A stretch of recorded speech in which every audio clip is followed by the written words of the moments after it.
taught from a young age to trust the community around us. But what happens when that trust is shattered by a smile and a splash? It wasn't a fight.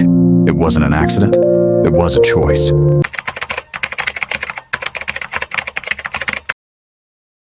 You know, in tears, she's just bawling. I'm like, ma'am, is everything all right? And she's like, no, this lady picked up my baby and just threw him in the water. I'm like, but I'm a grown man. Oh my God, you broke the law. But I'm a grown man. But there's law. I'm not grabbing other whether you're kids. grown or I'm not. not grabbing other people. Can I swim? Wait, it's your Today we're going beyond the arrest.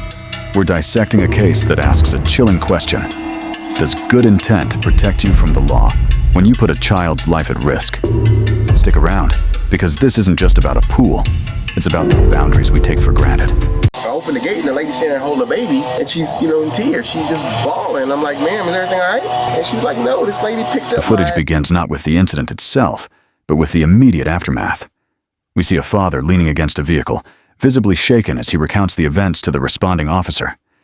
He describes a scene of chaos that happened just moments ago, where a stranger's inexplicable actions left his family in a state of shock. Pay attention to his tone. It's the controlled frustration of a parent trying to seek justice for his child. Threw him in the water. I'm like, oh, shit. I'm like, do you know her? Like, no. I'm like, can your baby swim? She's like, no, my baby's a baby. She just picked him up and threw him with no regard. I'm like, that seems weird. The lady in question was actually talking to my 10-year-old. My son walks up to me and I'm like, hey man, is everything okay? She's like, no, the lady took Kai's goggles and she kind of threw him in the deep end. So I just asked her politely. I said, hey man, will you go get those goggles? You know, my son can't swim. Oh, he can swim. I'm like, no ma'am, he can't. I'm his dad. I would know if he could swim or not. She grabbed him, she took him, and she threw him out of the pool across the field, and she's like, you go get him. I'm like, okay. We go to leave, she gets out the pool, she kind of gets up in my face. She's like, I don't see what the problem is. I'm like, you don't see what the problem is? Just picking up a complete stranger's baby and throwing him into the pool? She's like, well, he ain't complaining. I'm like, the baby? So then she tried to touch him, like, man, please don't touch me. So then she went back to the pool. As the father continues, he reveals a disturbing sequence of events. It started with a minor provocation, throwing a pair of goggles, but it quickly escalated into something much more serious. According to his statement, the suspect grabbed his infant and tossed him into the pool without a second thought. This is a critical point in our analysis, the transition from a verbal disagreement to a physical violation of an infant's safety. What's up, man? I like your hair. Let's start there. There's a woman, she's like, I don't know, you'll see her, but she's off her rocker, or she's drunk. He was sitting on the steps and she picked him up and tossed him in the pool. Tossed your kid in the pool? She's basically He has no idea how to being swim. weird, like, you know, annoying us, but we were like being nice to her. And then she was like, She came and sat down by him, he was sitting, took him and tossed him into the pool. And then she admitted it and said it doesn't matter. Said, he wasn't upset, he doesn't seem to care. I'd say, man, please go over there, leave us alone. And she just kept. She's like, I was thrown in the pool and I'm fine. Kept coming at us. Really touching other people's kids? Okay. So she was throwing her kids in the pool. Okay. Without consent? Without consent. Would you want to press charges for her throwing your kid in the pool? I mean, I don't really care, but like I care. I just want to know if she lives I just don't want her to here. know. We think there might be some mental instability. Yeah, we'll evaluate her for that. So you guys wouldn't want to press charges? You just kind of... I don't think so. Alright, I'll go talk to her. Hello, ma'am. Hi. So what's going on today? Yeah. You might want to get their story, or did you get that already? I talked to them a little bit, but now I'm just trying to get your side of the story. Well, I'm heading home. You want to meet me at my house? No, we could just talk Now, right here. All right, we see the first interaction with the woman in question, Eileen. Look at her posture. She is completely relaxed, showing no signs of remorse or even concern that the police are there. This indifference is startling. While the family is struggling to process the event, she treats the situation as if nothing out of the ordinary has happened. Is this a lack of awareness or something more concerning? We'll explore that next. We could just talk right here. All right, what do you got to say? What do you want to ask? I just want to know what's going on. What do you mean what's going on? I don't know what's going on. What did you tell me? All right, let me give you the information I have, and then we'll see if you could help me piece together everything, right? So basically, they're saying that without permission, you took their child and threw him in the pool. I tossed him in the pool a couple feet, yeah. Is that like wrong? Is that a law against that? Yeah, well, you can't grab. You can't just grab somebody's random child and doing it. I didn't do it with bad intentions.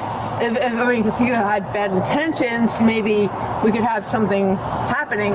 Okay, but you can't grab other people's children and Right, throw them in, especially an infant, All right, well, and throw so them in the water. what do we do now? Do we lock me up in jail? Throw me away? Oh, I want you to explain what's going on a little bit more, because I mean, Well, there's really no explanation. You understand? I don't have anything to explain. I mean, so you don't know why you did that? Well, for fun. Now, we see the first interaction with the woman in question, Eileen. Look at her posture. She is completely relaxed, showing no signs of remorse or even concern that the police are there. This indifference is startling.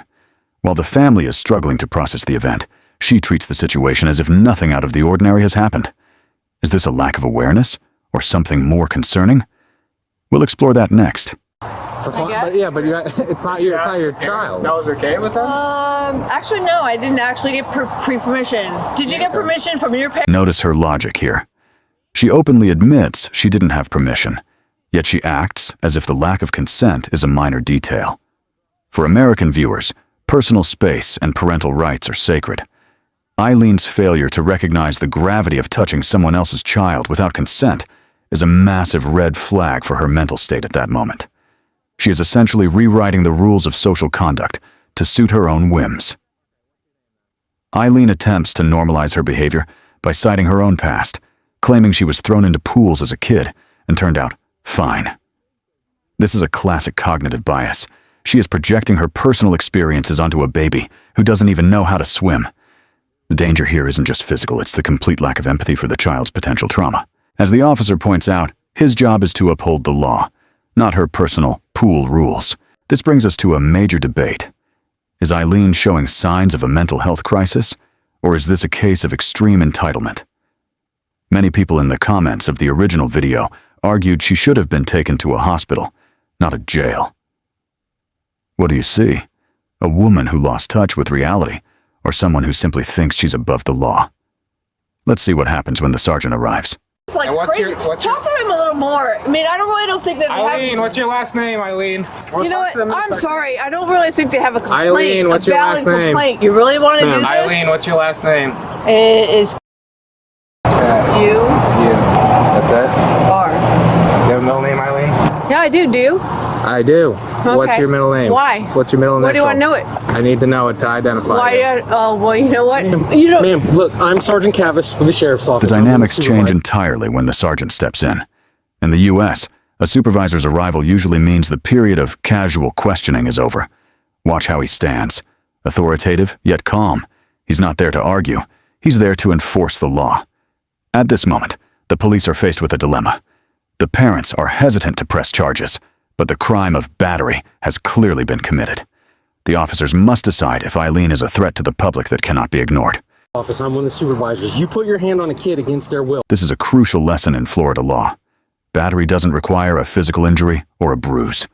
The simple act of intentionally touching someone, especially a child, against their or their parents' will is enough. The sergeant is drawing a clear line in the sand. He's making it known that fun is not a legal defense for violating someone's bodily autonomy.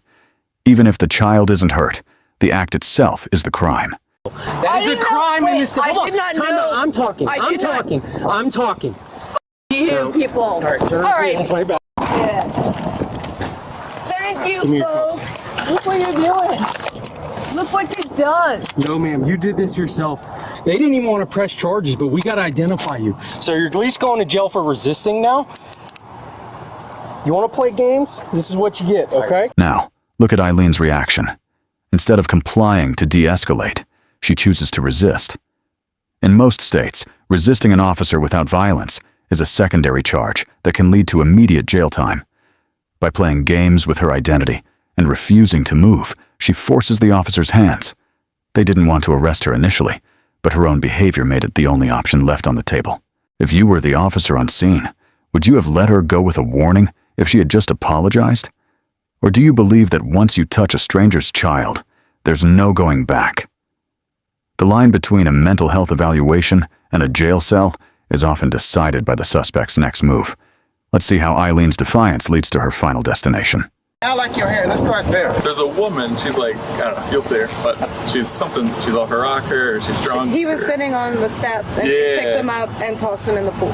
Tossed your kid in the She pool? was basically, baby, yeah. she was basically He has no weird, idea like how to being swim. weird, like, you know, annoying us, but we were like being nice to her. And then she was like, She came and sat down by him, he was sitting, took him and tossed him into the pool. And then she admitted it and said it doesn't matter. She said, He wasn't upset. He doesn't seem to yeah, care. she, like, I'd say, like, man, please go over there, leave us alone. And she just kept She's like, I was thrown in the pool. I'm fine. Yeah. coming at Really us. touch other people's kids. Okay. So she was throwing her kids in the pool Okay. Without consent? without consent. Would you want to press charges for her throwing your kid in the pool? I mean, I don't really care, but like I care. wanna but know if she I lives just don't want her to here. know. I But think there might be some mental instability. Got it. Yeah. yeah, She's we'll, talking we'll, real. we'll, I still we'll wanna know who evaluate we her are. for that. So you guys wouldn't want to press charges? You just kind of... I don't think so. Well, that's okay. Hey, did you see what happened over here? I caught the tail end of Okay. it. My 16-year-old and my 10-year-old were here. Okay. And when I walked up, my 16-year-old said, hey, she took our goggles and just threw them. She took Take a look at the background. This is a public pool filled with people. Yet, until the police arrived, no one intervened. This is a classic example of the bystander effect in a modern setting. People often hesitate to act because they assume someone else will. In this case, it was the father who had to stand his ground alone against Eileen's erratic behavior before help arrived. It raises a haunting question. How much more could have happened if the parents weren't right there? One of the most debated aspects of this case is the father's reaction. He tells the officers he doesn't necessarily want to press charges.